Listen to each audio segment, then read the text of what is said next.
I have the honor to be here today with the probably best known person in Dubai when it comes to blockchain and Bitcoin, Dr. Marwan Al Zarouni. He's the CEO of the Blockchain Center and many other things. I'll give him an opportunity to introduce himself in a minute. Briefly about myself, my name is Josef Holm. I'm the founding partner of Draper, Goren Holm. We are a California-based early stage blockchain and Web3 venture studio and fund with my partners along Goren and Tim Draper. Just introduce yourself to the people here who may not know you yet and talk about what you do. All right, my name is Dr. Marwan Al Zarouni. I'm the CEO of the Dubai Blockchain Center, as well as advisor for Digital Dubai and digital transformation. I have a lot of companies as well and fund as well in cryptocurrency, and I've been a very early investor since 2012 in Bitcoin, and also in the ICO age I invested in tons of projects that I believe that had utility, and all of them I'm proud to say that are still in the green. So I literally made money. I'm still making money on each one of them, and I continue to invest in this space. And I love early stage projects. The main thing for me is delivering value. Anything that I think delivers value is important. My main role or my mission here, and my hobby and my passion is around blockchain technology itself and how it's transformative. My goal for creating the Dubai Blockchain Center was number one, education, and number two is ecosystem creation. And just look around here in Dubai, you'll see that we have a really good ecosystem, not only of people and skills and mindsets that are working from Dubai, but people who actually come and visit Dubai and bring their ideas to Dubai and use Dubai as a launching pad for their projects. It's an amazing melting pot for nationalities, for different kind of thought leaders in different kind of aspects. It's the best melting pot if you wanted to meet a guy who does nuclear science or does biology or medicine or blockchain or nanotechnology science or manufacturing. Whatever you think about, you will find almost 100%. You will find a guy who's an expert, and everybody here is very well networked as well. So I'll give you a problem. For example, today I found a guy who had forgot his phone and one of those like ride-sharing apps. I knew one of the guys that worked there, connected them, and that's it. The rest is history. It's extremely important to network, and that's why I think you should use your time here in Dubai to do that as well. So one of the things that really sets Dubai apart from my perspective, I've lived in California for almost 10 years. I was born and raised in Austria. I had the opportunity to travel and live across the world.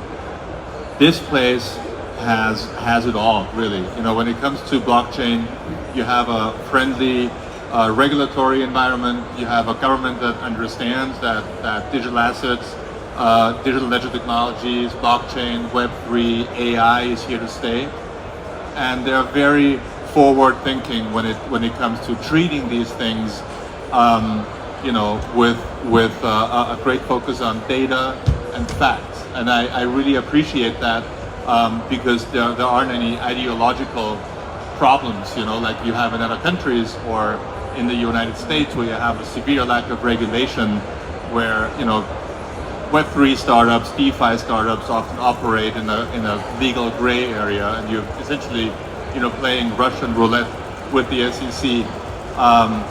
Dubai has recently released the VARA regulations. That's the Virtual Asset Regulator Authority. Can you talk about that a little more and how that really helps set Dubai apart to make it a perfect place for Web3 and blockchain startups to set up shop? 100%. So VARA was not created overnight or anything like that. So it was a long journey actually for Dubai. So we experiment with a lot of laws when it comes to regulating blockchain, and we did a really rapid kind of feedback loop with all the licensing and all the businesses that we actually undertook here in Dubai when it comes to digital assets as well as cryptocurrencies in general, including tokenization. Again, at the end of the day, we are really good in listening to the industry. We are really good in quick adoption. We are really quick and moving and expecting where the puck is going to be before the puck is there. But not only that, we rely on the industry to come and talk to us. And the leadership always sets the vision way ahead and much more aggressive than anybody else in the world. But we handhold everybody through their journey. We literally have concierge services to help companies. We have really good engagement with the industry. We are in all the events. We are looking and working with top regulators from around the world to see what they're doing differently. We are not, bound to a certain box. We always look outside, and we always look to and adjust ourselves and orient, decide, react very quickly, and that's what I think is the secret formula. And the leadership is a huge part of that. Leadership that understands the tech is extremely important anywhere in the world. Yeah, speaking of vision, there is this new program or this new target that the government has set called D33, which, if I remember correctly, sets out to double the economy to $8 or $9 trillion in the next 10 years, with a very big focus on digital transformation, Web3, blockchain, and AI. That's a very ambitious goal. I love the ambitious goals that Dubai has set for itself. I mean, they've been, frankly, they've been looked at from the outside a little bit funny for many things they did in the past. But, at this point, success has proven them right more often than wrong. So, people now listen. And when you hear big numbers like this, especially in a nascent industry and, at such a large scale, what is D33? What does it set out to do for the country? Can you talk a little more about that? Yeah, sure. So D33 was an initiative set up by the Dubai government and launched by His Highness to create 100 different initiatives to double the GDP of Dubai, and also to make the digital economy more than the existing fintech and existing banking-based economy. So imagine that as a goal. Imagine the size of crypto and blockchain and digital assets right now and how it compares to the banking sector. Imagine in Dubai, the crypto and blockchain and these kind of disruptors, the size of those being bigger than banking. This has to come with a momentum change when it comes to even the banks themselves, because they are being disrupted by this industry. So imagine 100 different initiatives creating at least 30 unicorns, 400 companies that we will scale up, actually from very small to world-class companies, and a lot of other initiatives creating 400 different new city bilateral agreements, creating a lot of doubling the GDP like I mentioned before, doing a lot of initiatives around digital assets itself, and empowering those businesses to not only survive but also thrive in Dubai. And it's not only limited to digital assets, it's to create also green manufacturing, to create industries that were not even thought of here, anywhere in the world. New types of industries, things like based on AI, things based on innovative new technologies like biotech and others. Yeah, and to that point, that's also the reason why I'm here, and that's why Draper, Goren, Holm is setting up its new fund in Dubai, and why we're focusing very, very heavily on not just Emirati startups and startups from the region, but also bringing the best Web3 startups from around the world to Dubai, because the opportunities that are being created here for startups just make it very, very attractive. Just like to give a big, but maybe we should do something else. Let's find out, let's poll the audience real quick. So by show of hands, how many of you guys are startup entrepreneurs already in the country? All right, very few, that's good. Who is visiting and considering coming here? Okay, a lot more, okay, that's good. So what are the main drivers that you see that bring startups here? I mean, it's a big change, right? I mean, I have to pack up my family and my kids and move here. It's a big step, right? You did it though. And, yeah, and I'm glad I did it. But just explain quickly the maybe 5 biggest reasons or so for that you see over and over again that make startups relocate here and set up shop. I think the big word is opportunity. Over here, you have a chance. A lot of other places, they are closing down on this technology and this especially cryptocurrency. We're over here, we're not only opening up, but also supporting and hand-holding and really making sure that you are successful. You know, access to financing, access to banking, access to talent, reskilling, upskilling is all available here. The only thing that holds you back is your own ambition. And if you look around, even here in this kind of setting, a lot of the people in this industry are much younger than the people that are in the fintech industry. Speaking, you know, generalizing a little bit, but this is where the energy will come from. We will be here, the new rich, not the old rich, not the traditional rich. We want the guys that will be tech rich, not bank rich.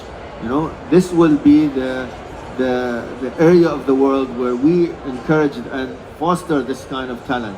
Young, enthusiastic talent will be the new rich. Make no mistake about it. The statistics are already showing it, and we in Dubai are betting very big on this. Actually, in this same initiative, D33, we are creating 60,000 jobs for Emiratis in this space, in the digital tech space. So that by itself is a very ambitious goal as well. I think that's also one of the biggest challenges right now, right? Maybe the one thing that is holding unicorns back from being created here is the scalability of talent, right? But these initiatives bring in more talent from around the world. 100%. And the KPI is 30 unicorns out of Dubai. I like it. Very ambitious again. I think, so this guy is kind of hard to get a hold of. We have 7 or 8 minutes left. If anyone in the audience would like to ask a question surrounding, you know, moving here, setting up a startup, getting a meeting with him, I think now is a good opportunity. I don't know if we have a mic or not. So my question is, obviously Dubai is famous for building amazing places, for its tourism and stuff, and we also have the struggle of onboarding Web2 users into the Web3 space.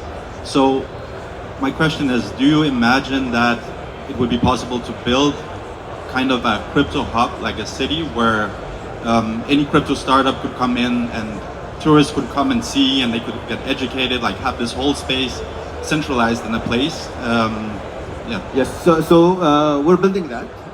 Don't want to give any teasers or something, but we announced I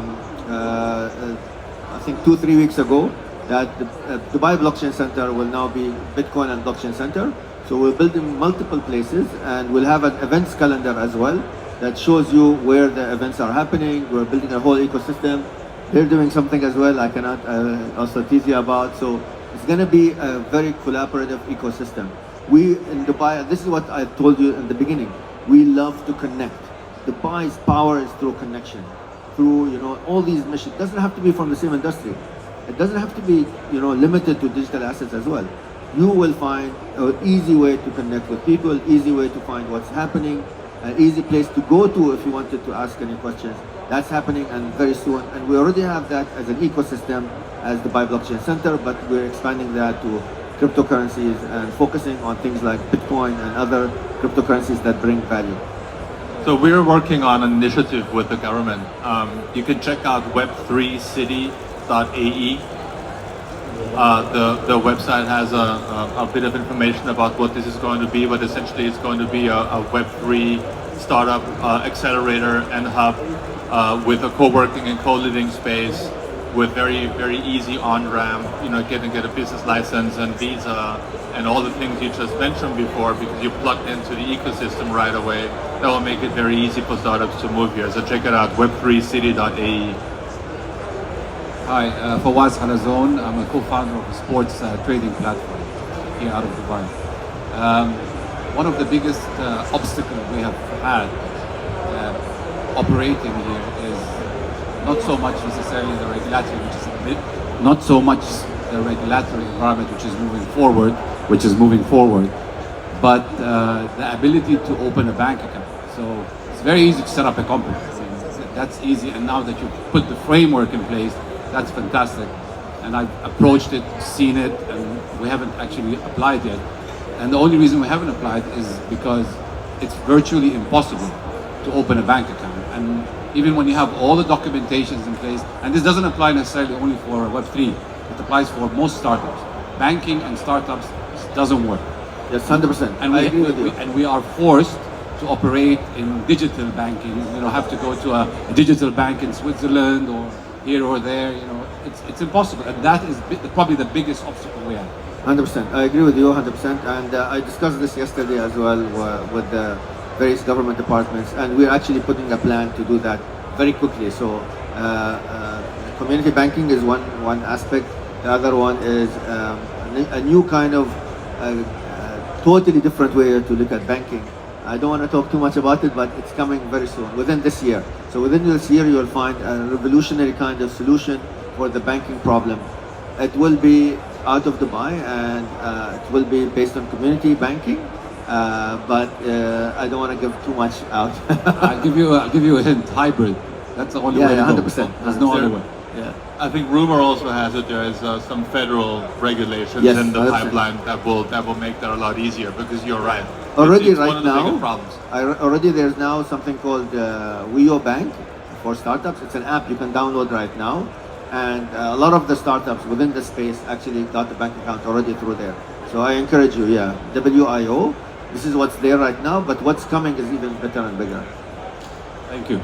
Is there anything else you want to share with the audience? How they can reach you? Where to best go to get more information? My Twitter is Dr. Marwan, so short for Dr. Marwan. Instagram, all of them are the same. Cool. I'm Josef Holm on Twitter. I'm more active on LinkedIn though, so you have better chance of reaching me there. Same. Marwan Al Zarouni on LinkedIn as well. Thank you so much. This was fun. Likewise. Thanks.